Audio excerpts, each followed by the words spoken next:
3 more women have forward to accuse Dustin Hoffman of inappropriate sexual behavior.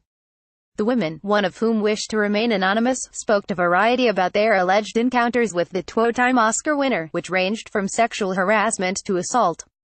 Hoffman did not comment on the allegations, according to Variety, although his lawyer called them defamatory falsehoods. A rep for Hoffman did not immediately respond to People's request for comment.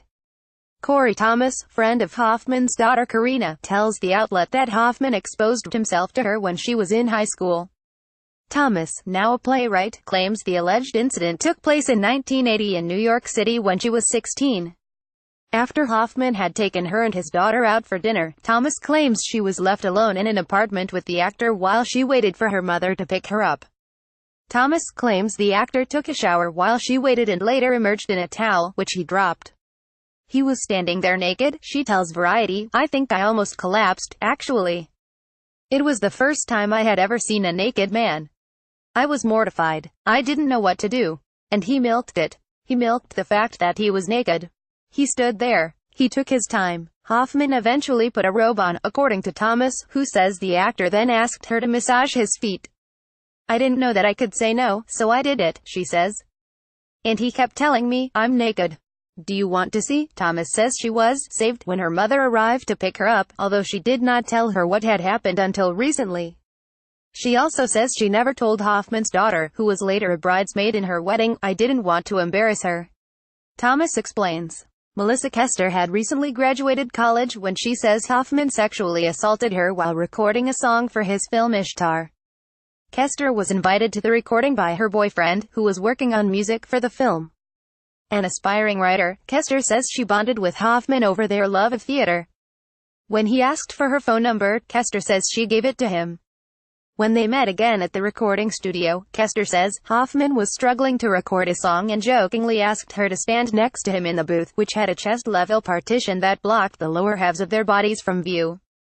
I'm standing there, and it's kind of a small room, and he grabs me, so we're both facing out, so we're both facing the people in the studio, she explains. I'm thinking that it's kind of flirtatious and funny, like he's holding on to me, because I'm going to help him sing better. I felt awkward. It's a little weird. He's hugging me while he's singing.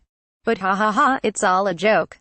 My boyfriend is right there. Related John Oliver publicly argues with Dustin Hoffman over sexual harassment claims. Kester says the ordeal continued for 1,520 seconds until the take was finished. She also says she made an effort not to react to what Hoffman was doing so as not to alert her boyfriend or the other men in the studio. After the take ended, she says Hoffman kind of laughed. She adds, then I just ran out of there, and I sat in the bathroom crying. I thought, oh my god, I felt like I'd been raped. There was no warning. I didn't know he would do that. Kester never told her boyfriend what happened, but says Hoffman called her repeatedly after the alleged incident. A third woman, who wished to remain anonymous, also claims Hoffman assaulted her on the set of Ishtar. She claims Hoffman stuck his fingers right up inside of me while she was sitting with him in the back of a crowded station wagon. She also claims later that night she went to Hoffman's hotel room and had sex with the actor. She says the alleged incident in the car was not consensual, but when asked whether hotel encounter was, she told Variety, I don't know. Earlier this year, 3 women came forward with sexual misconduct allegations against Hoffman. Anna Graham Hunter told The Hollywood Reporter that Hoffman harassed and assaulted her on the set of Death of a Salesman when she was 17. Television producer Wendy Riskatsunis told Variety that Hoffman propositioned her for sex during a pitch meeting, and actress Catherine Rosetta wrote in The Hollywood Reporter that the actor groped and assaulted her on Death of a Salesman. In response to Hunter's claims, Hoffman told The Hollywood Reporter, I have the utmost respect for women and feel terrible that anything I might have done could have put her in an uncomfortable situation. I am sorry. It is not reflective of who I am. According to Variety, a spokesperson for Hoffman declined to comment on Riskatsunis' accusations. Screenwriter Murray Shisgill, who was allegedly present at the time of the incidents, told Variety in a statement, Dustin Hoffman and I took many meetings with writers and playwrights over many years. I have no recollection of this meeting or of any of the behavior or actions described. Hoffman's representatives declined to comment on Rosetta's claims to THR, but his attorneys did reportedly put the outlet in touch with several other people who worked on Death of a Salesman who cast doubt on her claims.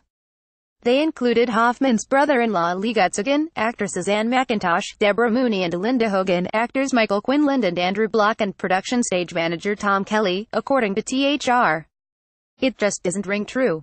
Kelly told the outlet. Given my position, it's insulting to say this kind of activity would go on to the extent of sexual violation.